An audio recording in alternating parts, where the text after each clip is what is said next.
Бегимжан Каримов ата-энесинен калган үйүнө кире албай калганына 8 жыл болду. Бул үй-жайларга азыр башка жарандар ыйлык кылууда. Мындан 10 жыл мурда Бегимжан Каримовдун кичи уулун казинодон көп өлчөмдө карызың бар экен деген негизде Дастан Камилов деген жаран кармап кеткен экен. Бирок Каримовдун уулунан акча өндүрө албаган соң Бегимжан аксакалдын үй-жайын тартып алышкан. Давление кылышып алды менден.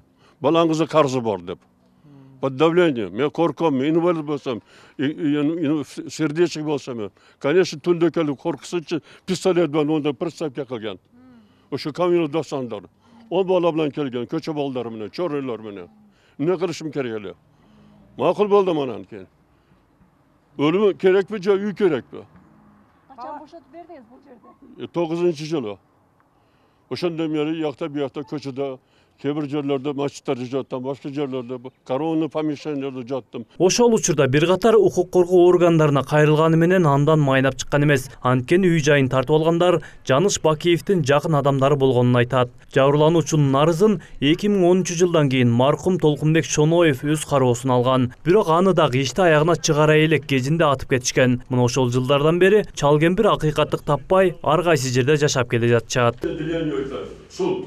Бул жолу соттордон акыйкат таппагандар атайын маалымат жыйынга чогулушкан. Алардын айтымында соттор адилет мамиле кылбастан көпчүлүк учурда айыпталуучу тараптарга жан тартууда. Үстүбүздөн күлөт, өтүнүч берип атабыз, биз сизге ишенбейбиз. Уже сиз каракчыларды колдогонуңуз мынандай эле билинип турат десек, жок, өтүнүчүңөр канаттандырып айтат. Бул өзүнө эми өтө мынандай же аркасында адамы барбы, иши кызда өзүнө өтө мынантип ишенген суя экен.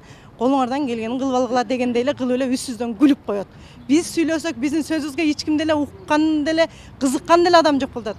Каракчыларды өзүңөр актагыла деп 1,5 сааттан убакыт берип атат. Бегимжан Каримовдун арызы менен Ош шаардык соту жабырлануучунун турак жайы кайтарылып берилсин деген чечим чыгарган. Бирок облустук соттун чечими жабырлануучу тараптын пайдасына чыккан эмес. Жогорку сот болсо ишти кайра кароого жиберди. Бул иш област сотунда каралып, алардын турак жайды транспорт каражаттарын кайтарып берүү бөлүгү жөнүндө өзгөртүлгөн. Себеп дегенде аталган турак жайга бир канча мамлекеттик акттар болгон, алар жарандык тартипте каралып, каралуусу көрсөтүлгөн. Ошол себептен бул соттуу акттарга нааразы болгон жабырлануучу тараптар көзөмөл иретинде жогорку сотко кайрылып, бүгүнкү күндө жогорку сот тарабынан аталган инстанциядагы соттук актылар жокко чыгарылып, бүгүнкү күндө Ош шаар сотунда кайрадан жаңыдан каралууда.